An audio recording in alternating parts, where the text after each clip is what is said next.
Bom dia, sétimo ano. Hoje, na nossa aula, nós vamos continuar falando sobre a dinâmica populacional brasileira, sobre a população brasileira. Para a gente entender, a população brasileira, a gente vai analisar as pirâmides etárias lá da apostila de vocês, que está trazendo para a gente a população de 1980, a de 2010 e a de 2020. Vamos lá ver então o que essas pirâmides estão trazendo para a gente?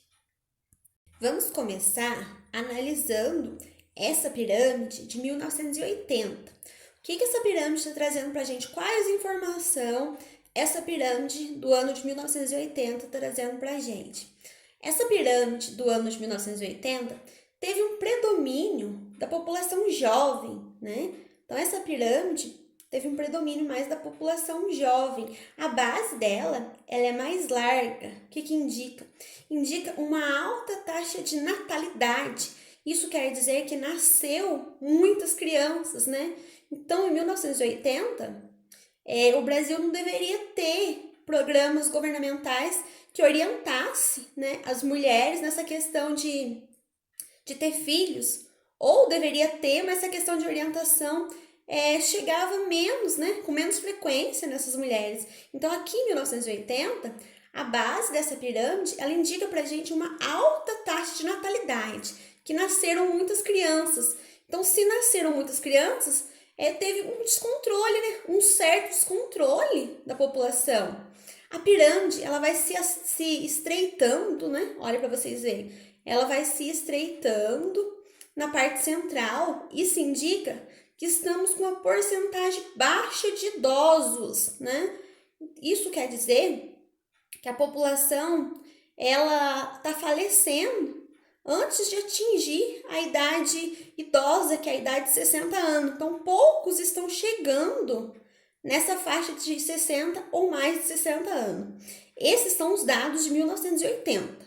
Vamos ver na outra, no ano de 2010, se esses dados eles melhoraram ou se continuaram. Vamos ver a diferença, né, da pirâmide de 1980 para a pirâmide de 2010. Essa aqui é a pirâmide etária do ano de 2010. Em 1980, nós tivemos um predomínio da população jovem, né? Então, aqui em 2010, nós tivemos um predomínio da população adulta, né? O que essa pirâmide de 2010 está trazendo para a gente? Quais informações nós podemos observar na pirâmide etária do ano de 2010? Dá para nós observarmos pela base, essa é a base estreita, que a taxa de natalidade ela diminuiu. Então, se a gente for comparar as duas, ó, aqui a base está larga, aqui a base está mais estreita. Então, a taxa de natalidade está diminuindo. Então, menos criança está nascendo no ano de 2010. Por quê? Investimento, né, em programas orientando as famílias na questão de ter menos filhos, para ter mais controle nessa questão da população brasileira. Então, aqui na pirâmide de 2010, a gente observa pela base estreita que a taxa de natalidade diminuiu, nasceram menos crianças, o topo, né, o topo dela está mais longo. Dá pra gente ver, ó, que o topo está mais longo. E o que isso quer dizer pra gente? Indica a transição demográfica. Então, o que esses dados estão trazendo pra gente? Aqui nessa pirâmide, indica que diminuíram os jovens, os adultos já são maioria e aumenta os idosos. Então, a população com 60 ou mais de 60 anos aumentou. Então, a qualidade de vida do brasileiro está sendo melhor, né? As pessoas estão chegando na faixa de 60 e estão até passando dessa faixa de 60 anos e tendo uma vida mais saudável, né? Vamos dizer, porque aqui em 1980, nem todos chegavam na faixa da idade de idosos, né? Agora aqui, uma população maior chega nessa faixa de idosos que é de 60 ou mais de 60 anos. 60 anos para cima, né? A população idosa. Agora, a gente vai analisar a pirâmide etária, no caso, de 2020, né? Que é a pirâmide desse ano que nós estamos. Quais dados essa pirâmide do ano de 2020 está trazendo para a gente? Quais dados, então, a pirâmide etária do ano de 2020 está trazendo para a gente, né? Então, se a gente observar a pirâmide do ano de 2020, a gente vai ver que ela está mais homogênea. O que que é isso? Né? Ela começa, a base, o corpo dela vai se mantendo, só começa a afinar mais aqui no finalzinho. Então, ela está mais igualada, né? Ela está mais homogênea. E a população está envelhecendo cada vez mais. Então, a população brasileira está conseguindo cada vez mais chegar na idade idosa, que é de 60 ou mais de 60 anos, né? População idosa. O que mais que a gente pode observar nessa pirâmide do ano de 2020? Aumenta a população idosa, que são as pessoas acima de 60 anos. Como a população idosa vai estar aumentando, vai ser preciso investir em programas públicos que atenda à necessidade desses idosos. Então, aqui no ano de 2020, a gente já tem uma população bem significativa, né, de idosos. A taxa de natalidade, vamos dizer que está mais controlada, né, nessa questão. As famílias, a gente viu que as famílias, elas estão optando por ter 2 ou 3 filhos. É claro que tem exceção, né, tem mais família que tem mais filhos, mas assim, a média do brasileiro atualmente está sendo 2, 3 filhos. E isso acaba ajudando, né, nos programas governamentais a ter um controle sobre a nossa população brasileira. Então, esses foram os dados das nossas pirâmides, né, do ano de 1980, de 2010 e de 2020.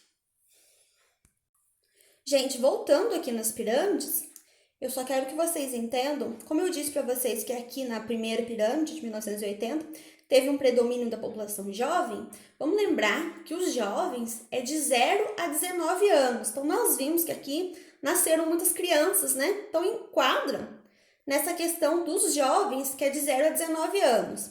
Aqui na pirâmide de 2020, a gente teve um predomínio da população adulta.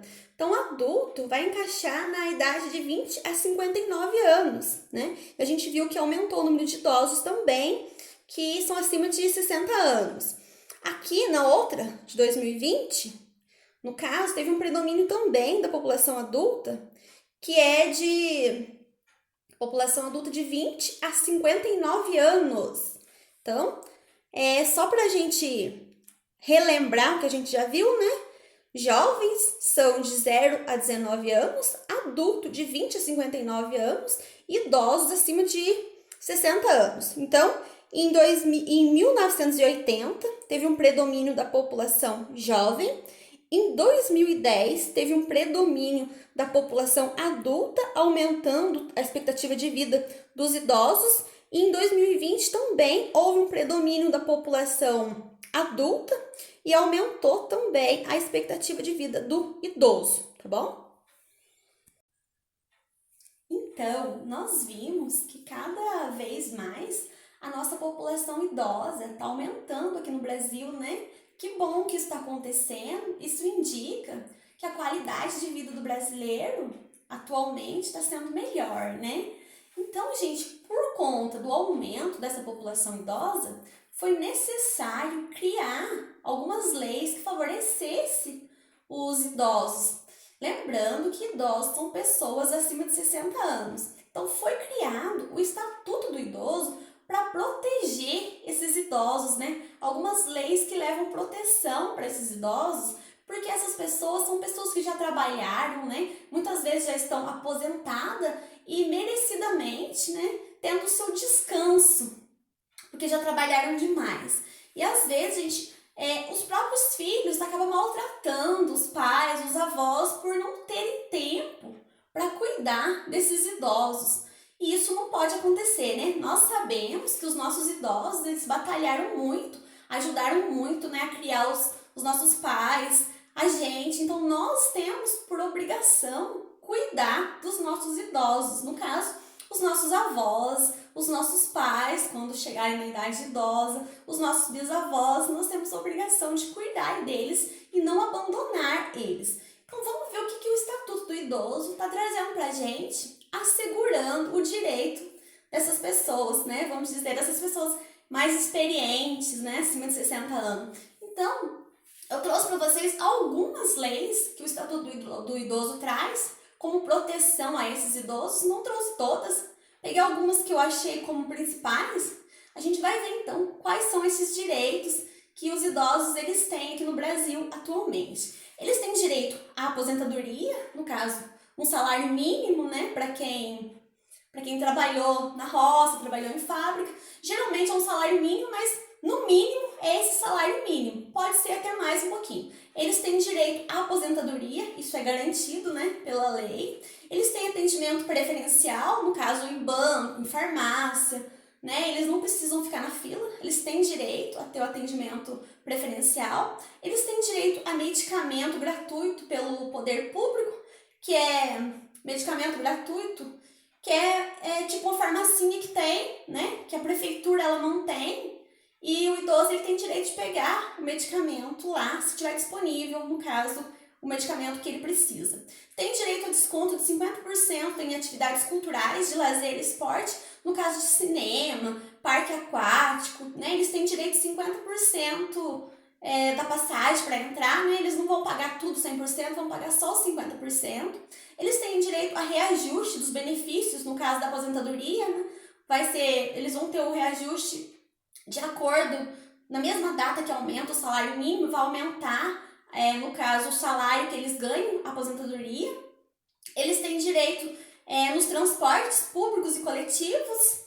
Os maiores de 65 anos, né, são assegurados para eles esses direitos. No caso, fazer uma viagem para São Paulo, para Rio de Janeiro, eles têm alguns direitos referentes ao transporte, a esse transporte. Tem direito à vaga nos estacionamentos públicos e privados. Então, os estacionamentos dos carros que a gente vê nas ruas, os idosos eles têm vagas garantidas para eles. Eles têm direito de ter vaga nos estacionamentos para eles estacionarem o carro deles. Para quem não cumprir o direito, né, para quem ousar a não cumprir os direitos dos idosos, a não seguir essas leis, tem algumas punições, tá? Então, punição para quem discrimina, no caso o idoso, ou não segue as leis que beneficiam ele.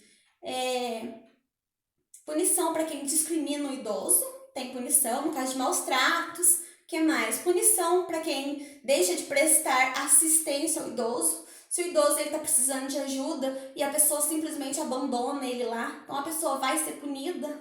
Que mais? Vai ter punição para quem abandona o idoso em hospitais, em casas de saúde. Então não pode, né? Vai ser punido a pessoa que faz isso. Não pode abandonar o idoso. Isso não existe. Então a lei vai amparar esse idoso, né? Vai socorrer. Vai ter punição para quem colocar em perigo a saúde física e mental do idoso.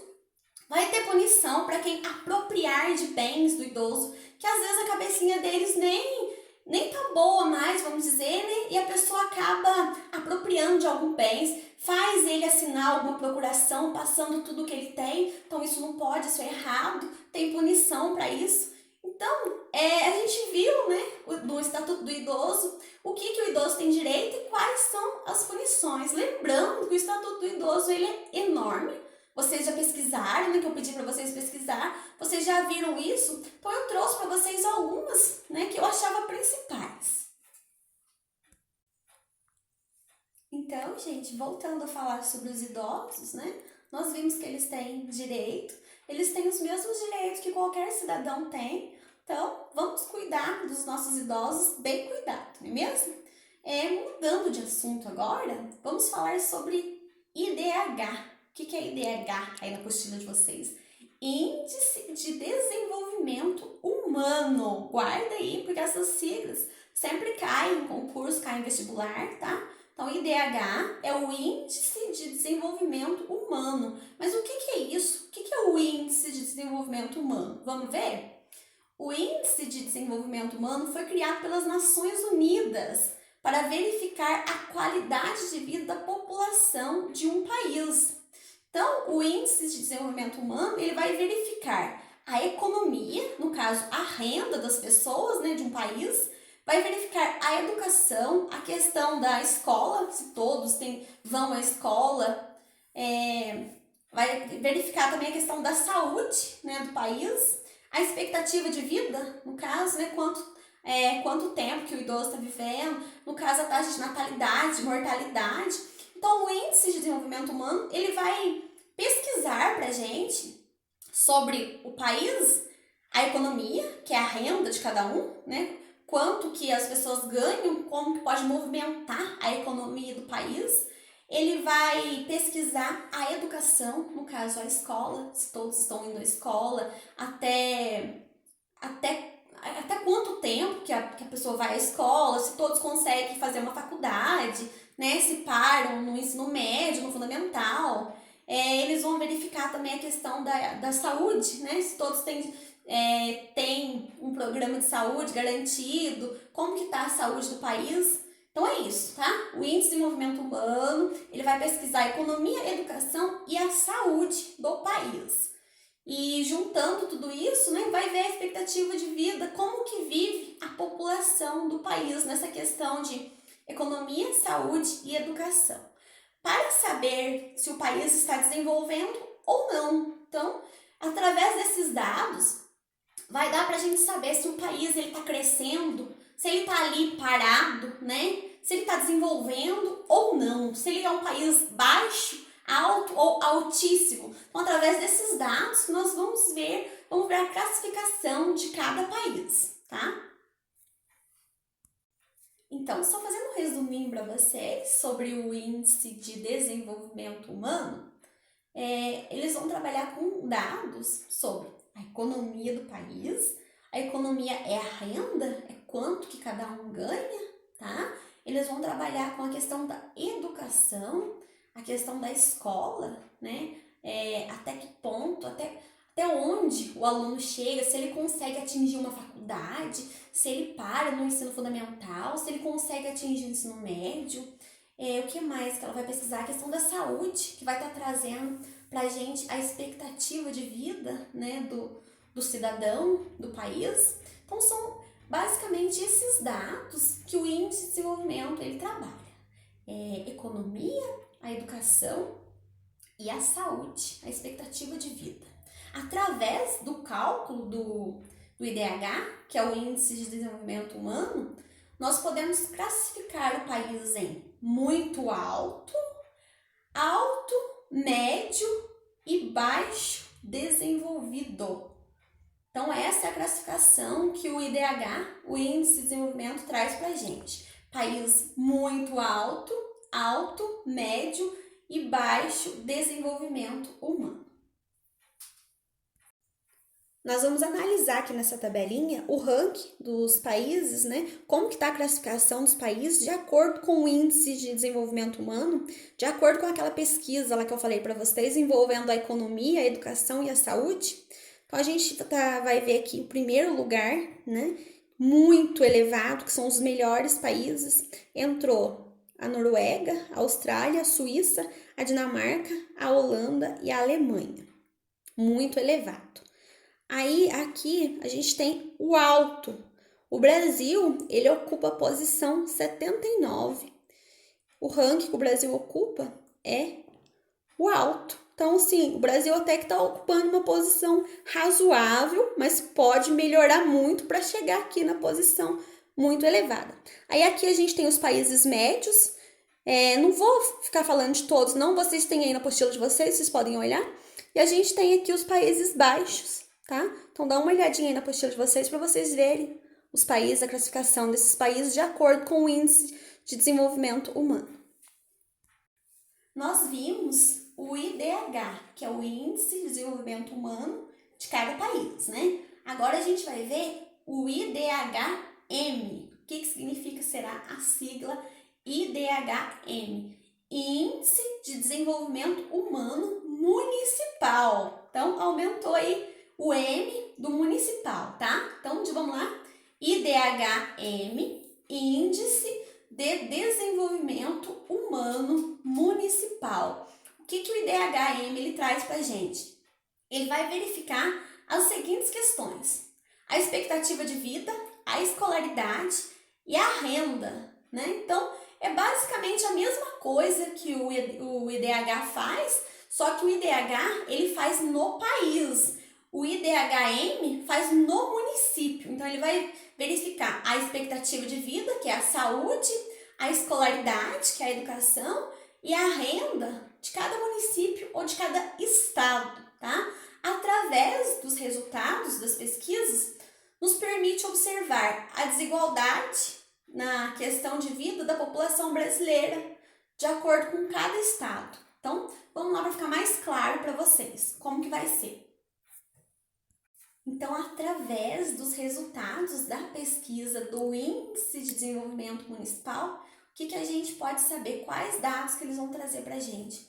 Vai trazer para a gente a qualidade de vida da população do estado. Então, cada estado, a qualidade de vida é de um jeito, porque nós temos estados mais ricos e estados mais pobres.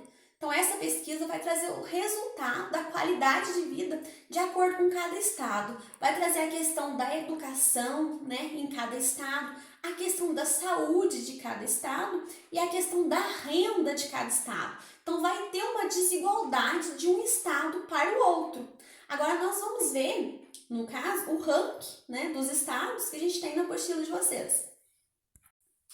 Então, gente, nós vamos analisar essa tabela que está com o IDHM de acordo com os estados, né? Com alguns estados. Está trazendo para a gente todos os estados brasileiros. Dá para a gente ver aqui o índice de desenvolvimento municipal de acordo com cada estado brasileiro. O que dá para a gente ver aqui?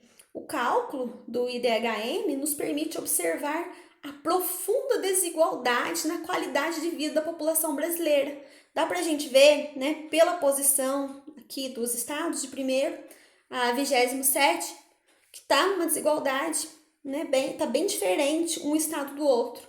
Os critérios que eles adotaram para fazer a pesquisa foi aquele que eu falei para vocês, a questão da renda, da saúde e da educação. Então, aparece aqui em primeiro lugar o Distrito Federal, em segundo São Paulo, terceiro Santa Catarina, Minas Gerais vem em nono, né? Minas Gerais aparece em nono lugar, que é o nosso estado, no ranking de índices de desenvolvimento humano. O que a gente dá pra gente observar aqui então? O que ficou claro pra gente aqui? Qual que é a classificação do nosso estado de Minas Gerais que eu falei pra vocês? Vamos achar Minas de novo? Minas, ela ocupa a 9ª posição. Uma posição, se a gente for analisar, tá até alta no ranking, né? Isso quer dizer que Minas tem uma expectativa de vida razoável, uma escolaridade razoável e uma renda razoável, né? Então, Minas Gerais está ocupando uma posição razoável aqui no ranking. Então, né, os outros estados, vocês dão uma olhadinha aí na tabelinha de vocês. Qualquer dúvida, tô aqui para esclarecer, tá? A aula de hoje